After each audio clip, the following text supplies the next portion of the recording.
ያዕቆብ ሌሊት ያድርግልን ማለት ምን ማለት ነው? መጀመሪያ ያዕቆብ ማን ነው? ቅዱስ ያዕቆብ የይስሐቅ ልጅ ማለትም የአባታችን የአብርሃም የልጅ ልጅ ነው። የአብርሃም ልጅ ይስሐቅ ርብቃን አገባ። ርብቃም መካን ስለነበረች ልጅ አልነበራትምና አባታችን ይስሐቅ ስለ ሚስቱ እግዚአብሔርን ለመነ። እግዚአብሔርም ተለመነው። ርብቃ ሚስቱን ጸነሰች።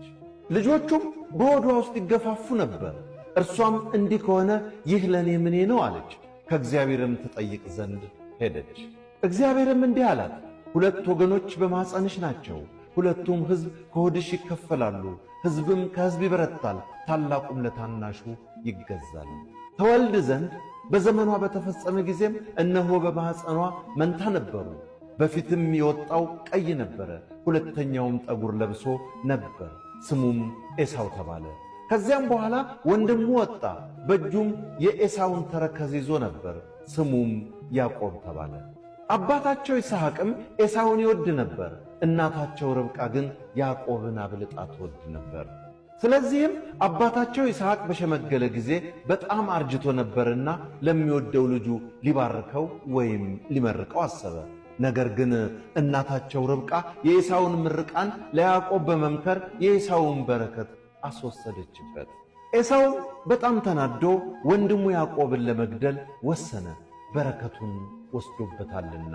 እናቱ ርብቃም ይህ የታላቁ ልጇ የኤሳውን ቃል ደረሰላት። ታናሹንም ልጇን ያዕቆብንም አስጠርታ እነሆ ወንድምህ ኤሳው ሊገድልህ ይፈቅዳል። ልጄ ሆይ ቃሌን ስማ፣ ተነስና ወደ ካራን ምድር ወደ ወንድሜ ወደ ላባ ሂድ። የወንድምህ ቁጣ እስኪበርድለት ጥቂት ቀናት በዚያው ተቀመጥ ብላ አሳመነችው። ያዕቆብም እሺ ብሎ መንገዱን ጀመረ። ያዕቆብም ከቤርሳባህ ወደ ካራን ሄደ። ወደ አንድ ስፍራም ደረሰ። ፀሐይም ጠልቃ ነበርና ከዚያ አደረ። በዚያም ስፍራ ድንጋይ አነሣ፣ እንደ ትራስም ተንተርሶ በዚያ ስፍራ ተኛ። ሕልምም አለመ። እነሆም መሰላል በምድር ላይ ተተክሎ ራሱም ወደ ሰማይ ደረሰ። እነሆም የእግዚአብሔር መልአክ ይወጡበት ይወርዱበት ነበርና፣ እነሆም እግዚአብሔር በላይ ቆሞበት ነበር። እንዲህም አለ፣ የአባቴ አብርሃም አምላክ የይስሐቅም አምላክ እኔ እግዚአብሔር ነኝ። ይህችን አንተ የተኛህባትን ምድር ላንተም ለዘርህም እሰጥሃለሁ። ዘርህም እንደ ምድር አሸዋ ይሆናል። እስከ ምዕራብና እስከ ምስራቅ፣ እስከ ሰሜንና እስከ ደቡብ ትስፋፋለህ። የምድርም አሕዛብ ሁሉ ባንተ በዘርህም ይባረካሉ።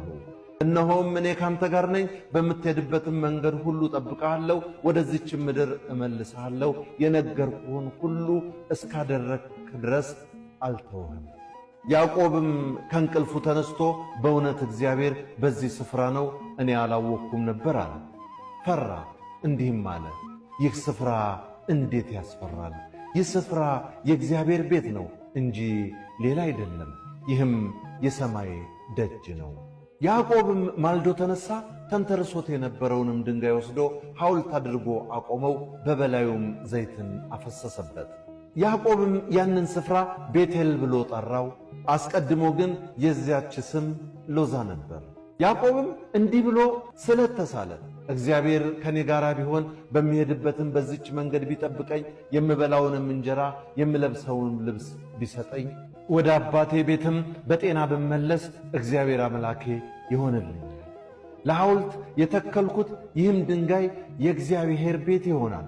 ከሰጠኸኝም ሁሉ ላንተ ከ10 እጅ አንዱን እሰጥሃለሁ ብሎ ቃል ገባ። ስለዚህም እኛም የያዕቆብ ሌሊት ያድርግልን የምንባባለው እግዚአብሔር አምላክ ከቅዱሳን መላእክቱ ጋር ከእኛ ጋር እንዲያድርና ጥሩ የሰላም እንቅልፍ እንዲያስተኛን ቅዱሳን መላእክት በሕልማችን እንዲያሳየን ከመጥፎ ሕልም እንዲጠብቀን እግዚአብሔር ከእኛ ጋር እንዲሆን ከመጥፎ አጋንንት እንዲጠብቀን የያዕቆብ ሌሊት ይሁንልን እንላለን። ለበለጠ ኦሪት ዘፍጥረት 26:30 ላይ አንብቡ።